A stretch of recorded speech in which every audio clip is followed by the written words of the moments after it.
So, I guess this is it right here. Hey, let me reverse in this bad boy. Yeah, I had a tumultuous day yesterday. But it's a new day. And, you about to meet a new friend, a new person. You know what I'm saying? Pulling up this place right now. Yeah, again, if you don't know me, you don't have to. A bunch of very important people in this country know me. And I like it that way. Let's go. All right, we're walking up to this door. See what happens when we get there. These people in their fancy places. Did he leave the door open for me? Should I ring the doorbell? Yeah, he ain't good. All right. Damien Holmes. Why you had to call my old government, dog? Come on, man. I'm a whole government. God dang it. All right. So I don't know if y'all know this guy, but this like my first cousin. Good day, Bahamas. How are you? What your name is? My name is Mark Holmes. I am the first cousin of Damien Holmes. There you go. Unfortunately, but unfortunately. Whatever. Yeah. So, man, this man is incomparable. Cause I don't know. This is the first cousin who I know did everything.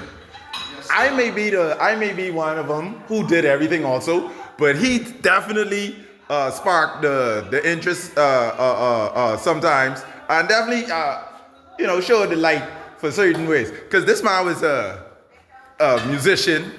He was a he still is a musician, photographer, was a track star, coach, entertainer, educator. That's right, because you educated people at the College of Bahamas. You was the coach for what the University. Marist School in Atlanta, Georgia. Okay. University of Puerto Rico. Right. Morehouse College. Thank you very much. And the University of the Bahamas. Right. You didn't do nothing with Carifta and other stuff like that? No.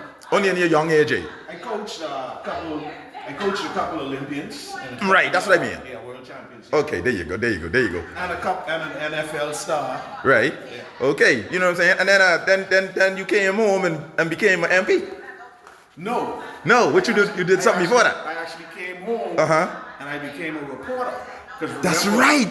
That's right. Yes. When I came home from a particular job, they said they lost the file. And, right. So I had to start all over. All over again. Right. Yeah. So the first job I got home was a reporter. And then I went from there to the University of the Bahamas. Yeah. Okay. So, all right. So, and then. So the first, like I said, when I came home, right, the first job I had was as a reporter. Right. At the Tribune. Okay. And then from there I moved to the University of the Bahamas. Okay. And then everything else was after that. Okay. All right. So you gotta excuse me. I also take care of a 93-year-old. So this man just do it all. I'm trying to fix her some breakfast. Yeah, I hate him. You know what I'm saying? Every time I talk to him, it's something great he doing. Yeah, man, give me a break, man. I trying to catch up. You feel me? Trying to catch up. Yeah, but me and him also did music together. Yeah. I remember the part of my TikTok. If you guys go down to TikTok, when I said I wanted to be famous, this is the cousin I was working with when I wanted to be famous. You know what I'm saying? Especially in the later part. When I came home to the Bahamas, he's the one who introduced me to Kendall Stubbs, the guy who played the guitar for Kool and the Gang. And we did some great stuff. That's how I got to meet Eddie, right? Yeah. Exactly. Yeah. Exactly. Right. So, all right. So listen. So we had a ton of fun doing that stuff, right? That was that was the most fun outside of when I was in Puerto Rico. That was the most fun that I've had in my life. Yeah. We used to have a lot. Yeah, we used to have a lot of fun. Sometimes in the studio. Yeah. Going in the hood. Yeah. With Wicked. And then after that, my life just became stuffy. Coach suits and all that stuff. So but slowly but surely, I'm getting back to. Yeah. Because I sure you still got a lot of interesting things that you could do left in you. We're working on a couple interesting things. I don't want to say a whole lot about it right now, but you know me. Yeah, because we working on something together too. Yeah, my thing is always about upward mobility. Right.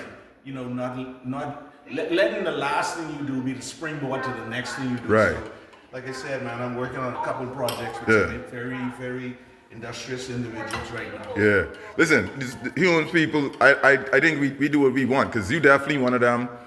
I feel as if never did what the status quo or whoever told you what you could do. And I know you love when people tell you you can't do something, because I love it. I just wrote something this morning that I've heard no so many times that I'm not a rebel. Right. I've heard no so many times it's starting to sound like I dare you.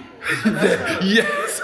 I love it. And that's kind of what life has always been about. People underestimate, and in particular my life. Right. You know, people sort of underestimate your abilities. They tell you what you can from what you can't do. They try to put you in a particular box. Exactly. And you know, for most of my life, it's been about fighting not to allow people to put me in a box. In a box. Yeah. And that's what I going through still in my life. Yeah. You know, because they say we crazy, but you have to be a little crazy to get to that next level, right? To experience life to its fullest. Listen, look at any invention that was made. Exactly. Anything that was created. Most times people will tell an inventor, man, you crazy. Right. You know, that'll never work. Exactly. You know, it's very rare that you'll find someone who invented something that automatically everybody believed in. Right. You know, Yeah. those great inventors, you know, inventing the light. You know, Yeah. the Wright brothers saying that we could fly. We could fly. Oh, I sure that was the. Okay, yeah, right. Okay. You're right. You're right. But you know, and look at us now. You know, Yeah. so Yeah. But you know, that's what life is about, man. And, and everything. So, you know, such is life.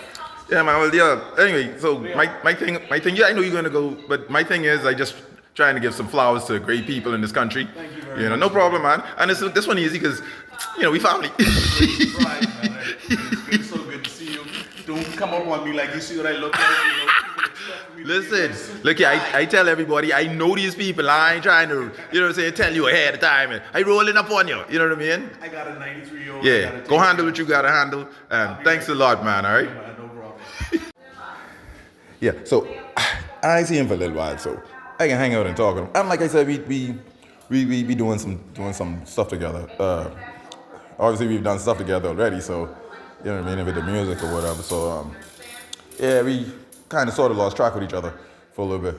It's not like he was doing his own thing, being an MP, and I was, running Sans sales department with Wellington Seymour and Brian Major at the time. You know what I mean? So yeah, he was doing something big and I was doing something big. So but then we came back to say, hey, let's see if we could recreate the magic like how we had when we was doing music and do some business. So yeah, so I get intoxicated and talk to my cousin. We go all later.